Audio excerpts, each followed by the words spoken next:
Welcome to Blue Compass, where in today's webinar, we're going to share 6 tactics that you can use to get more visibility in AI.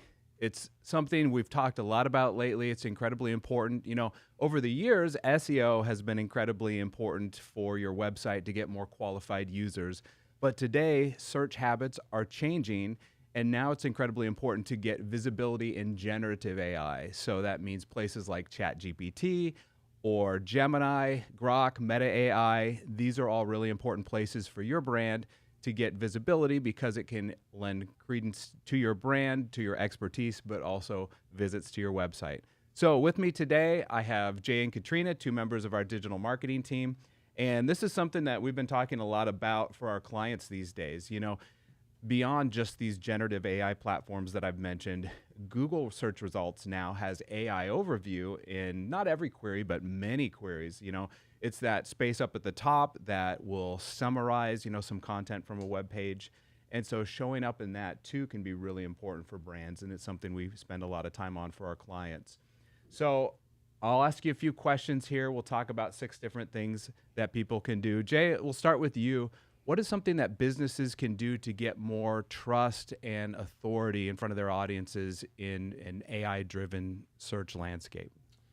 Yeah, in some of our answers in your question, we rely very heavily on the principle of EEAT: experience, expertise, authoritativeness, and trustworthiness.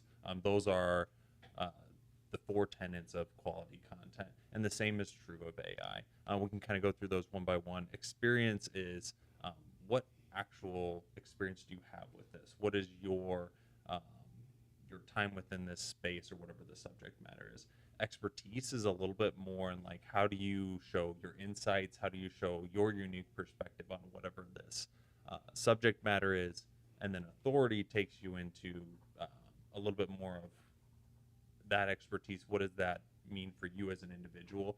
Drew's talked about this multiple times, but how do you kind of celebritize some of the individuals in your company so it's very clear that there's a reason they're talking about this subject? Why are you the one that's talking about something in this space?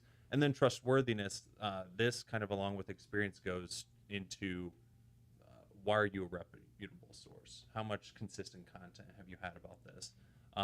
And then why should we trust you over somebody else? So all of these are the same concepts as what we talk about with SEO, but with AI, it's a little bit more focused on how is that content going to be picked up by these platforms as opposed to Google just putting your information back out there for users.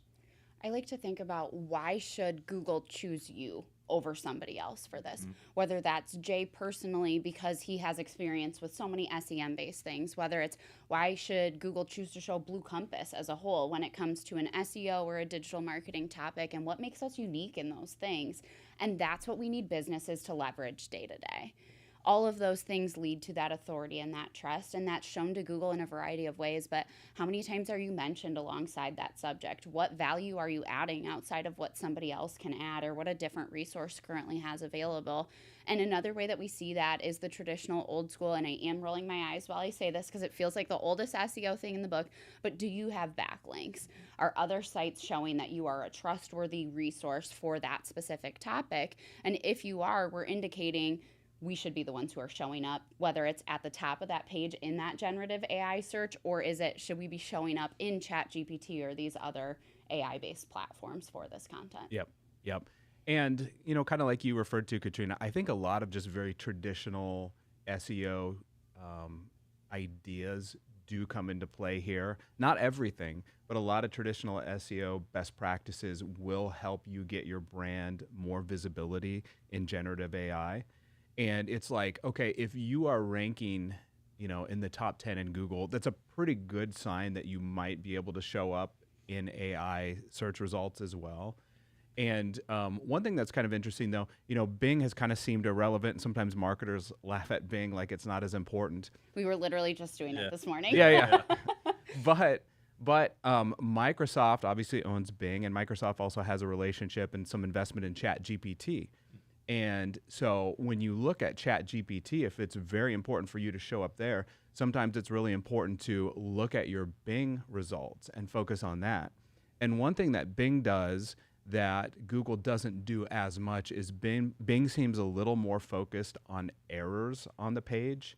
And when I say errors, I mean, programming errors, or also it can be words on the page errors, like, having multiple H1s on a page or things like that. So that's one of the things that Bing looks at. So, I mean, obviously having fewer errors on your web page is important if you want to rank in ChatGPT as well.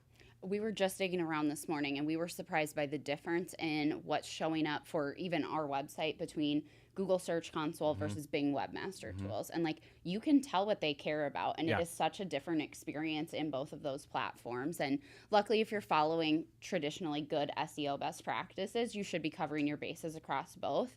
So it's nice that if you've got a solid SEO foundation, you're set up for success on both platforms. It's a great reminder too of kind of what some of this conversation is about. When Google came around, we had to rethink about what is the internet for, what are websites for, because it created a new platform for that. AI is similar in that it makes us totally rethink how our content is going to be displayed, how is it found. So I'm glad we're having this conversation today for that reason of how do we reframe our thinking on this subject and how it is similar to SEO, but how is it also different? Yeah. I think it can frustrate marketers too, because as we see, Google's AI overview results at the top of the page, as we see, ChatGPT or whatever platform it might be, sometimes it gets frustrating because it's like they are taking our content and they're using it for themselves. And none of these platforms really want, same with social media, none of these platforms really want to send anyone to your website, unfortunately. And that's a bit of a game change, and we have to change our thinking about how it used to be, because we used to think of Google, it's just a place that sends traffic to us. But now it's helpful for us to also think, okay, our website is a platform in which we send information elsewhere. And that might not be 100% ideal. I mean, you do want people to come to your website, but sometimes it's getting harder to get those clicks. And there is, you can't fight it. There is opportunity in sending really good, useful content to these platforms. Again, because it can establish your credibility. You can get more visibility than your competitors, and it can still send links to your website. I think that second to last thing you just said, if you're not there, one of your competitors is going to be there. So why would you not want to take advantage of that space, get that brand awareness, and get people associating your name and your brand with the topics that you care about? Yes, that's true. Okay, Katrina, we talked about this in a broader scope, but more practically, what are some things that we could do? Is there anything just with the words on the page or the content or anything like that that people can do to update their pages to make it a little more visible when it comes to generative AI? Absolutely. There's 3 really easy things that anybody can do, whether you know code or not, that we want to focus on today. So the first thing is the clarity of your content, making sure you're being as clear and concise with the verbiage that you're delivering on your web page. Don't add words just to add words. We want it to sound natural. We want it to be readable, but we do not want fluff for the sake of fluff. That's not going to help anybody. That's going to get clogged up in all of these generative AI results. They only have so much space that they can give for this, no matter what platform you're on. So don't add fluff where you don't need to. The second thing is focusing on heading tags and really following the SEO best practices that come with heading tag order. So you want a single H1 at the top of your page. That should summarize absolutely everything that your page is about in that H1. And then you want to follow down in a chronological order. So the next heading we should have is an H2. Then we go to H3s. We can pop back out to H2s at any time, but we need to be going in order. That helps with ADA compliance, so screen readers can easily make it through your pages. It also helps all of these bots that are crawling for this generative AI content to get through your page in an appropriate fashion. And then the third thing is using bullet points and numbered lists wherever it makes sense for your content. Those are really easy, really scrapable ways that these generative AI platforms can pull out content in a really easy to read, easy to digest fashion. People are often asking for what are 5 ways I can think about this? And when you're putting your content into that easy to digest format, you're automatically making it easier for these platforms. So really process, how would you want to read this if you were on the receiving end of this content? Make it clear, make it concise, use your heading tags, and then use bulleted and numbered lists where you can. Yeah, that's really helpful advice. Absolutely. Structure is so important because it makes the content so much more clear, even to us as users to have clear heading structures useful because I understand what's related to each other, but it's even more important when you talk about computers. They don't have that context of like, what's the style of the page? I know this is an H1 because it's a bigger heading. That doesn't matter to the computer. They just are seeing text. So if you can create that structure and that relationship because you've set it up correctly, that is a game changer for making sure you're getting content out there that's going to be understood. Now, Jay, what about semantic SEO? Maybe first you could help define what even is that? What is that? And can that help you get more visibility when it comes to AI? Yeah, so semantic SEO, it gets to the technical things we like to not think about on the page. So the actual coding of the page, making sure we have all of those technical details in line. Katrina touched on this a little bit. Do we have the right headings? Do we have the right details? Do we have the right HTML elements on the page? That's the semantic SEO portion of this. But the big part of how we make that work for users is thinking about the user intent. What is the use case going to be for this user where they might utilize this keyword? When we thought about that within SEO, it was often like how to X or what about Y. Those are the way we thought about things. With generative AI, it's different types of prompts. So thinking about what is the user intent behind these prompts, does this make sense for SEO? Does it make sense for generative AI? A second key thing to think about is structured data. That's another very technical thing. I call it Cliff Notes for crawlers. It is just a snippet of code that I know, right? It's a little snippet of code that you can put on the site that makes it really clear what is this page about, and then what are the main elements you can expect to see within the page. Same reason we talked about headings being important. It creates a relationship and structure for these models to be able to adopt and understand what the relationship between things are. And then the last main thing would be making sure we're covering topics that are related to that. So much of what we're asking for, we always have follow-up questions. I don't know what your AI prompts look like, but mine always look like initial question. Oh, that brings up another topic I really want to think about more, and I ask follow-up questions. How can you do that within your content so that AI is not only tapping into the resource that is your page or the initial prompt or question, but what's the next thing that they're thinking about? This is also a really good SEO best practice, but the way we implemented it was slightly different when it came to SEO. Absolutely. I think that's such a great point, Jay. And that's why, a lot of times when we're working with clients, we'll encourage them to, have content about a certain topic in their industry, whatever that might be, that's really helpful. But then, okay, after you talk about it a little bit, does there need to be an H2 and then maybe an H3 that dives in a little deeper or talks about a detail of that? And it's also why we say, don't be afraid of a lot of content on your website. There's nothing wrong with having a lot of copy on your website. That can actually be really, really helpful. But just make sure you structure it well. Again, with those headings, make it really clear, make the copy concise, short paragraphs, bullet points, numbers, and things like that. You want it to be very scannable for humans so they can just look down the page and find what they're looking for. And so it doesn't look too intimidating. But also you want it to be scannable for bots, for search bots, for AI bots. And both of those things can really help it be scannable like that. Yeah, I think the key thing you said there too was relevant. Like that's so important. Even when you're writing pillar pieces for SEO that are 1,200 plus words long, everything needs to make sense in there. You can't just throw everything that your site might be about on one page because it's really going to cover all your keywords. It needs to be relevant. It needs to all make sense together.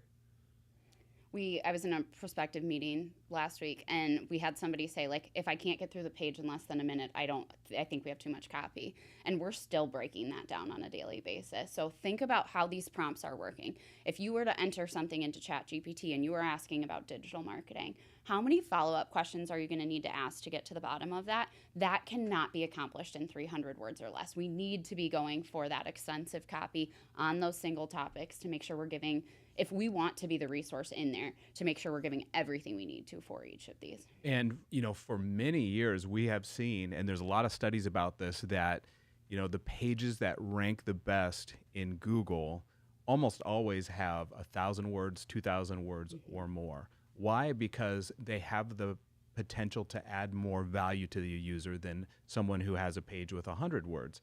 It has to be well written. It has to be really high quality. but that's super important. That's incredibly important. And so often we tell clients, it might be helpful to consolidate some of the pages on your website. That might be important for you instead of just having multiple pages that just have a couple, 100 words on it. So I think that's important too.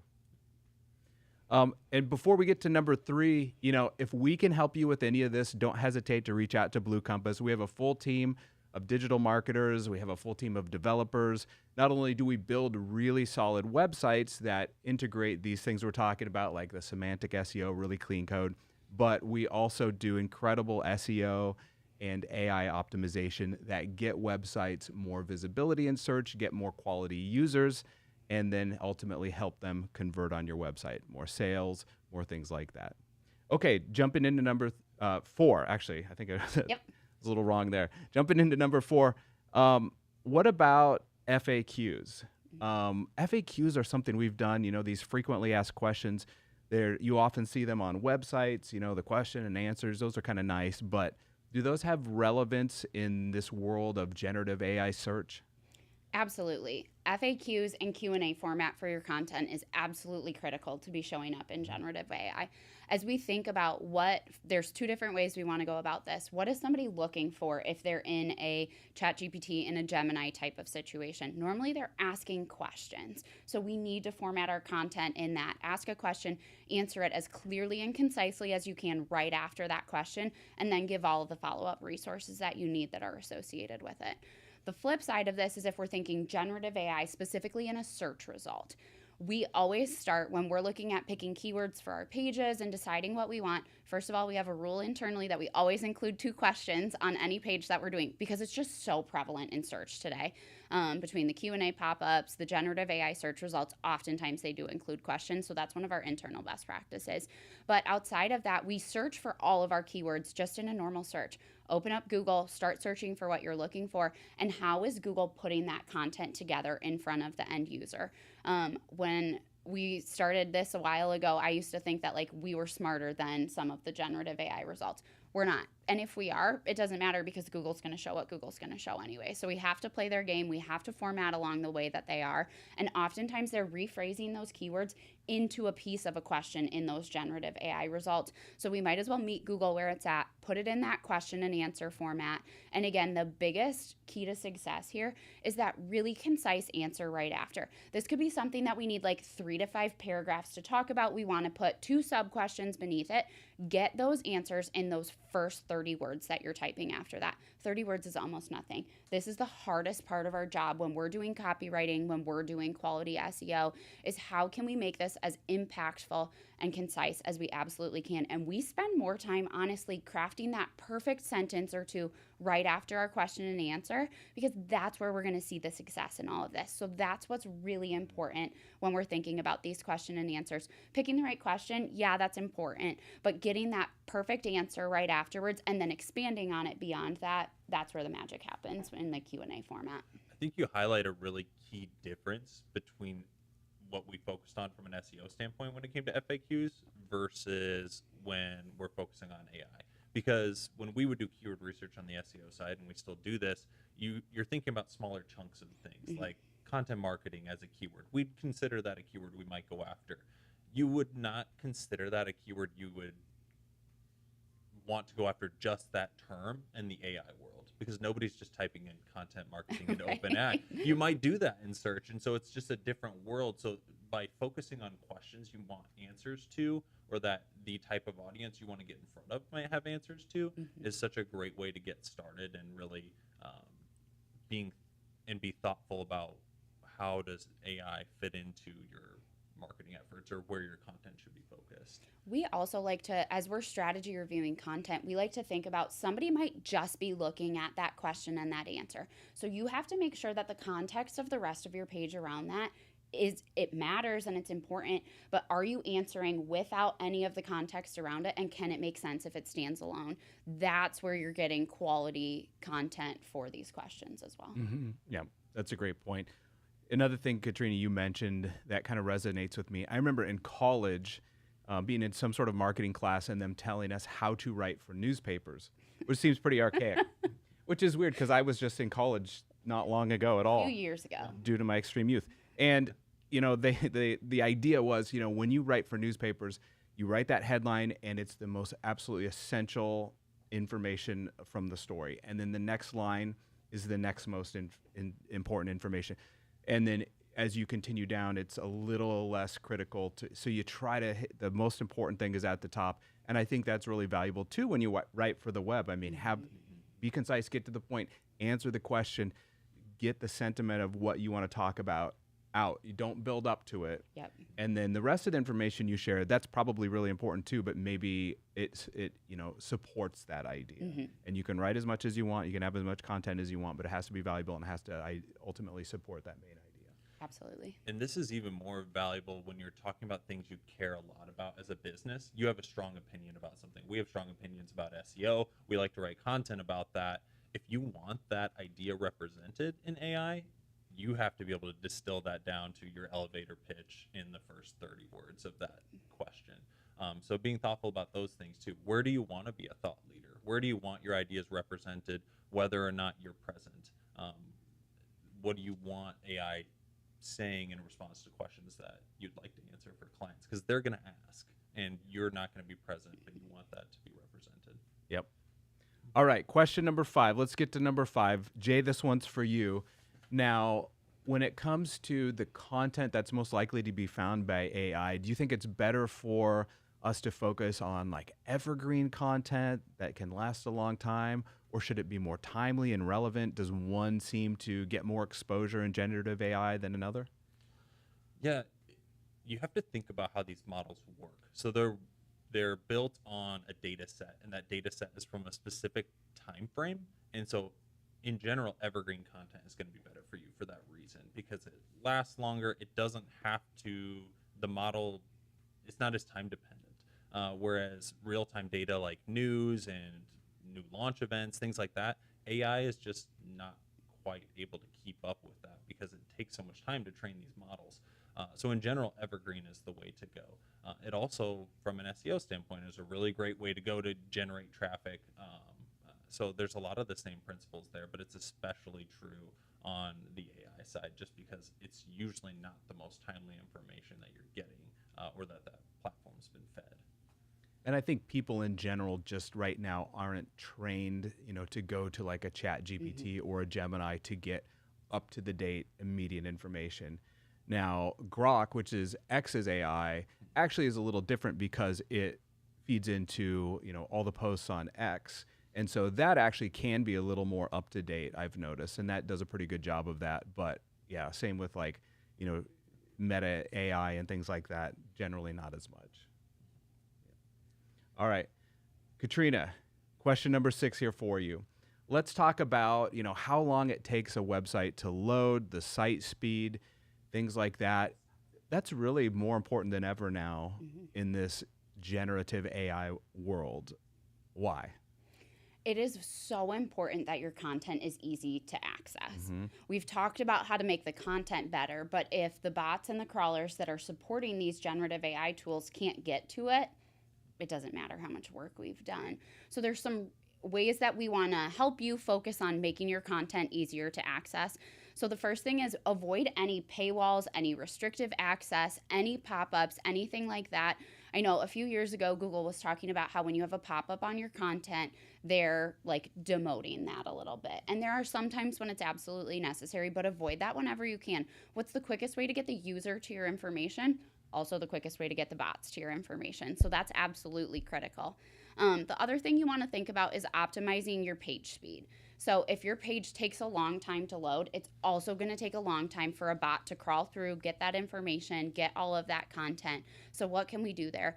On the technical, if you're a little bit like me, less like Jay, not quite as code savvy and all the things, think about things like how can we crop the images down? How can we reduce the size of images to make those load faster? Do I need this video on my web page? Is it adding value? If yes, great, let's keep it in there. If it's just supplementary and it's not adding value to my content, let's take it out so my page can load a little bit faster. So there's things you can do like that. On the marketing side, we can also be really critical about how many pixels do we have loading on every page. If I'm not running, we have started to be really picky about that around here. If we're not currently running a campaign on Meta, we're going to pull the Metapixel. We don't need that running in the background all the time. If we're not currently using a UX tool like a Hotjar, like a Clarity, anything like that, why do we need those pixels taking time, slowing our website down? Add them in when you're using it, when you're actively collecting and analyzing data. Take them out when you're not. Also, you're going to get bonus points with your developers because they're going to be happy that we're not using our codes to slow things down. So it's a win-win there. So that's always great. We also want to make sure, leaning into a little bit of what Jay and I both talked about earlier, how can we make the code easier to read? We can add schema, we can add FAQs and things like that into the code. So give it that TLDR. Jay, how did you phrase that earlier? The Cliff notes for crawlers. Cliff notes for crawlers. That's exactly what we want to do. We want to make this as easy as possible for a bot to read. And this gets into, we sometimes get questions about, do we need to prioritize bots or people? The answer is always people. Always, always people. But if we can take an extra step and we can break that content down for a bot as well, you're just going to get bonus points with that when it comes to AI-based content. We also want to leverage proper HTML structure. So you want to make sure that you're using a content management system that is built with SEO in mind. So many content management systems just add what's called code bloat. So they've got extra code in there to make it work the way you see it in the back end as you're building your pages, but it doesn't actually help the end user on the front end, or it just adds extra code in there that doesn't need to be there. We don't want that when we're talking about this. You're slowing things down. You're making a bot crawl through extra stuff before it gets to what you want it to be paying attention to. And let's be honest, Google doesn't have the patience for us, let alone extra code, extra URLs, extra HTML. We don't want any of that. That's not helpful. And then there's two more things that we want to focus on here. We want to be using a sitemap. A sitemap is one of the easiest tools that we can use on a website. People aren't going to look at it. It doesn't look pretty. You can go to our sitemap right now. It actually loads as a white screen and all of the content on it's white. Absolutely love that because it's not for us. That is purely for bots. We are telling a bot when's the last time we updated a page on our site, when's the last time that we added new content to it, and how often would we like them to crawl each of the pages on our site. Super simple information, but let's get it out there. You get extra points if you're refreshing that every day and you're keeping up with the exact changes that you had. Sometimes they're auto-generated by websites and it's the last time you published a page, but if you can work within a content management system that gives you a fresh sitemap every single day to reflect your content, you're going to see better results in Google Search Console. You're going to see better results in Bing Webmaster Tools like Drew was talking about earlier. And then the last thing, we need to double check our robots.txt files. What the heck is that? Great question. We would love to tell you. Your robots.txt file goes through and tells you what a bot should be paying attention to on your website. It also tells what's allowed to be crawled versus what's not allowed to be crawled on your website. We have seen sites come to us and they're like, why are we not showing up in Google? Because the Google crawler's blocked in their robots.txt file. So that's always the first place we go when we're troubleshooting. If you want to take it a step further, include your sitemap URL in your robots.txt file. So it's really easy for a bot to find it no matter what that URL structure is. And those are some ways that we can, on the technical side, make sure that we're doing our best as marketers to get our websites to show up the way that we want them to, making them as easy as possible to be crawled, both by traditional Google search results as well as any of these generative AI results at the same time. This is a place where sometimes we see organizations get into trouble because maybe they have incredible marketers, but the foundation, the website itself, just isn't the strongest. And sometimes, you know, you go for a real cheap WordPress website. It's not super expensive, but, you know, a platform like WordPress uses so many plugins. There's so much load time. The security isn't always the best. And so the foundation for some of the stuff just isn't there. So it's really wonderful when, as a business owner or a marketer, you have someone to support you. You have a really good IT team, development team. You have a really great foundation.